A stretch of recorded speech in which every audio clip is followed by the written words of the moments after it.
ஓம் நம சிவாய நமக. தென்னாடுடைய சிவனே போற்றி, எந்நாட்டவருக்கும் இறைவா போற்றி. நம்ம சேனலுக்கு புதுசாக வருவாங்க நம்ம சிவன் கோயில் சேனலில் சப்ஸ்கிரைப் பண்ணி வச்சுக்கோங்க. மறக்காமல் உங்களுடைய நண்பர்களுக்கும் இந்த பதிவானதை பகிர்ந்து கொள்ளுங்கள். வீடு என்றால் பார்த்திங்கன்னா கண்டிப்பாக அதில் பள்ளி இருக்கும். பள்ளி இல்லாத வீடுகள் அப்படிங்கிறது இல்லை என்று கூறலாம். ஆனால் அந்த பள்ளி இருப்பது கூட சிலருக்கு பிடிக்காது. உடனே அதை துரத்தி விடுவார்கள். பள்ளி அதிகம் இருக்கும் வீடுகளில் பார்த்தீங்கன்னா அதிர்ஷ்டம் அதிகரிக்கும் என்பது ஐதீகம். வீட்டில் எந்த இடங்களில் எல்லாம் பள்ளி வாசம் செய்வது அதிர்ஷ்டத்தை கொடுக்கும் என்கிற ரகசியத்தை தான் நம்ம இந்த ஆன்மீகம் சார்ந்த பதிவில் தெரிந்து கொள்ளப் போகின்றோம். பொதுவாக பார்த்தீங்கன்னா நம்மளுடைய இந்து மதத்தில் பள்ளியை தெய்வமாக வழிபட்டு வருகின்றனர்.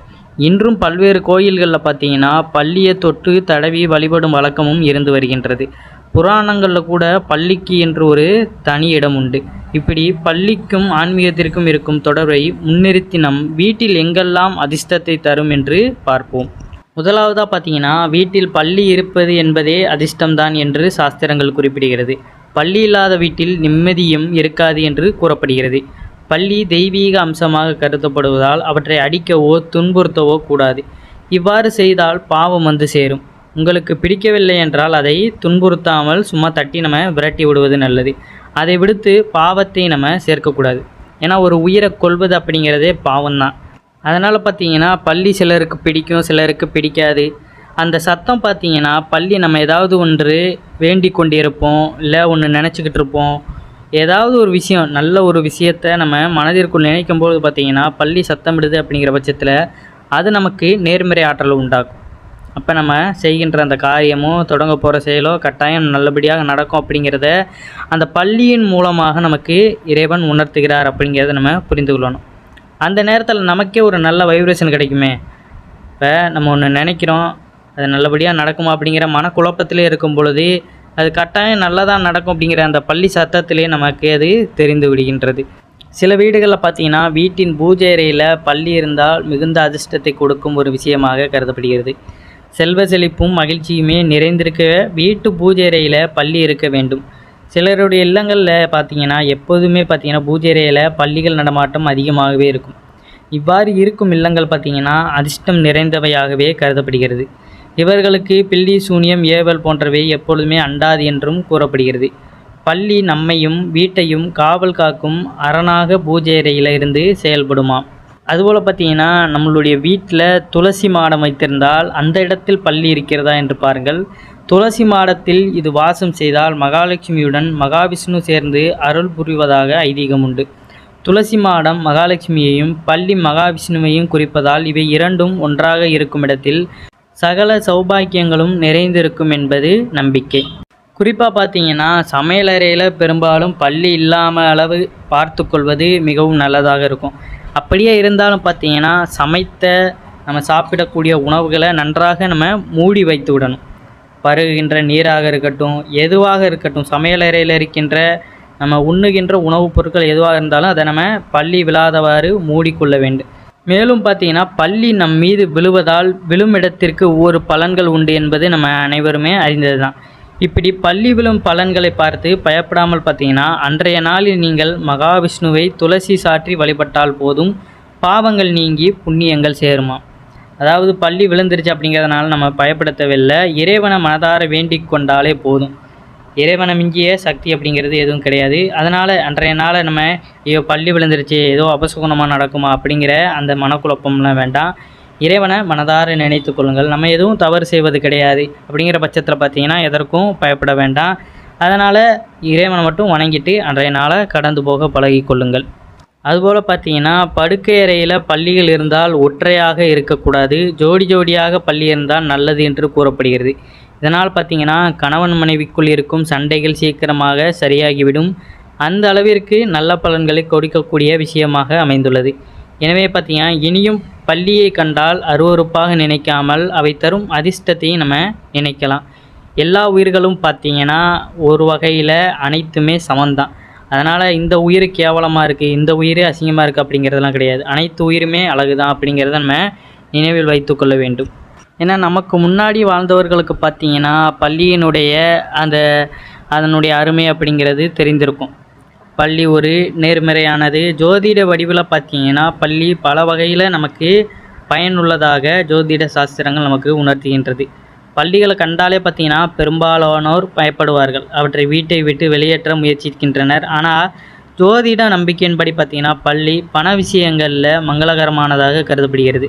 அதாவது முன்பு கூறினது போல தான் லக்ஷ்மி தேவியோட தொடர்புடையதாக இருக்கின்றது. அதனால தான் பார்த்தீங்கன்னா பள்ளியை நம்ம முக்கியத்துவம் கொடுத்து நம்ம பேசி கொண்டு இருக்கின்றோம். இது பார்த்தீங்கன்னா உண்மையின் அடிப்படை எல்லாமே உணர்ந்ததின் அடிப்படையில் பார்த்தீங்கன்னா மற்றவர்களுக்கு அதை தெரியப்படுத்தும் வகையில் கருத்துக்களை பகிர்ந்து கொள்கின்றனர். ஏன்னா நிறைய பேருக்கு பார்த்தீங்கன்னா முன்னாடி வாழ்ந்த ஒரு வீட்டில் இருந்திருப்பாங்க, அங்கே நிறைய பள்ளிகள் இருந்திருக்கும், நல்லபடியாக வாழ்ந்திருப்பாங்க. அடுத்து வேறு வீட்டிற்கு வந்த பிறகு பார்த்தீங்கன்னா அவர்களுக்கு அந்த செல்வ செழிப்பு இல்லை நிறைய விஷயங்களில் பார்த்தீங்கன்னா ஏதாவது ஒரு பிரச்சனைகள் ஏற்பட்டு கொண்டு இருக்கும். அதற்கு காரணம் பார்த்தீங்கன்னா இந்த சிறு சிறு விஷயங்கள் கூட இருக்கும். எத்தனையோ விஷயங்களில் ஈடுபட்டாலுமே எல்லாமே ஒரு நம்பிக்கையின் அடிப்படையில் தான். தினமும் விளக்கேற்றுறதும் அது ஒரு இறை நம்பிக்கை தான். இவ்வாறு எல்லா விஷயத்திற்கு பின்னாடியுமே ஆன்மீகமும் கலந்துருக்கு. அதற்கு பின்னாடி நம்ம வாழ்க்கை முறையில் ஒரு முக்கியத்துவம் வாய்ந்தது அப்படிங்கிறத நம்ம தெரிந்து கொள்ளணும். நிறைய இடங்களில் பார்த்தீங்கன்னா புதிய வீட்டின் வாஸ்து பூஜையில் வெள்ளிப்பள்ளி சிலைகளை பயன்படுத்தி பூஜை செய்வது உண்டு. ஏனென்றால் பார்த்தீங்கன்னா பள்ளி வீட்டின் மகிழ்ச்சியையும் செல்வத்தையும் அதிகரிக்கும் என்பது ஒரு ஐதீகமாக உள்ளது. இன்னும் ஒரு சிறப்பான விஷயம் அப்படின்னு பார்த்தீங்கன்னா பள்ளிக்கு தமிழ்நாட்டிலேயே ஒரு ஆலயம் இருக்கிறது அப்படிங்கிறது நம்மளால் நம்ப முடியுதா? ஆமாம், பார்த்தீங்கன்னா காஞ்சிபுரம் வரதராஜ பெருமாள் கோயிலில் பள்ளிகள் இரு பள்ளிகள் பார்த்தீங்கன்னா இப்போ ஸ்க்ரீனில் தெரியுத இந்த பள்ளிகள் ஒரு 2 சீடர்கள் சாப விமோச்சனம் பெற்ற ஒரு திருத்தலம் தான் காஞ்சி வரதராஜ பெருமாள் ஆலயம். இந்த ஆலயத்திற்கு சென்று இங்கே உள்ள இந்த சிற்பத்தை நம்ம தொட்டு வணங்கி செல்லும் பொழுது பார்த்திங்கன்னா சகல தோஷங்களும் நமக்கு நிவர்த்தியாகும் என்பது ஐதீகம். இந்த பள்ளி கோயில் எப்படி அமைய பெற்றது, இதற்கு பின்னாடி உள்ள வரலாறு என்னன்னு பார்த்தீங்கன்னா முன்னொரு காலத்தில் வாழ்ந்த கௌதம முனிவர் என்ன பண்ணுறாருன்னா அவருடைய 2 சீடர்களையுமே தன்னுடைய கமண்டலத்தில் நீரை எடுத்துகிட்டு வாருங்கள் அப்படின்னு சொல்கிறாரு. ஒரு நாள் பார்த்தீங்கன்னா இவர்கள் எடுத்து கொண்டு வரும் பொழுது அதில் தெரியாமல் ஒரு பள்ளி விழுந்துருது. இதை இவங்க கவனிக்கலை. ஆனால் இதை மகரிஷி பார்த்துட்டு இவங்களுக்கு சாபம் கொடுத்துருந்தாரு. இதனால் சினம் கொண்டு அஜாக்கிரதையாக இருந்திருக்காங்க அப்படின்ட்டு. அதனால் இருவருமே தங்களுடைய சாபத்திற்கு விமோசனம் அளிக்குமாறு மன்றாடி உள்ளனர்.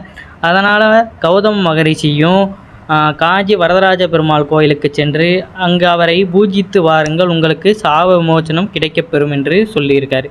அதே மாதிரி பார்த்தீங்கன்னா இந்த 2 சீடர்களுமே அங்கு சென்று வழிபாடு செய்திருக்கின்றனர். அதில் 2 சீடர்கள் பார்த்தீங்கன்னா ஒரு சீடர் தங்கப்பள்ளியாகவும் இன்னொரு சீடர் பார்த்தீங்கன்னா வெள்ளியில் பள்ளியாகவும் மாறியிருப்பாங்க. அந்த கோயிலுக்கு சென்றிருந்த அந்த ஸ்க்ரீனில் தெரிகிற அந்த பள்ளிகளை நீங்கள் பார்த்தாலே உங்களுக்கு தெரிய வரும். இந்த மாதிரி இவர்களுக்கு சாப விமோசனம் பெறும்படி வரதராஜ பெருமானிடம் மன்றாடுகின்றனர். இவர்களுடைய பக்தியை பார்த்த பெருமாளும் என்ன பண்ணுறாரு பார்த்தீங்கன்னா இவர்களுடைய சரீரத்தை அந்த ஆலயத்திலையும் இருக்கிற மாதிரியும் அவர்களுடைய அந்த ஆன்மாவை பார்த்தீங்கன்னா வைகுண்டத்திற்கு தன்னோட வைத்து கொள்கிறாரு. இந்த மாதிரி பார்த்தீங்கன்னா வைகுண்டத்திற்கு இவர்களை அழைத்து சென்று சாப விமோசனமும் கொடுத்து விடுகிறாரு.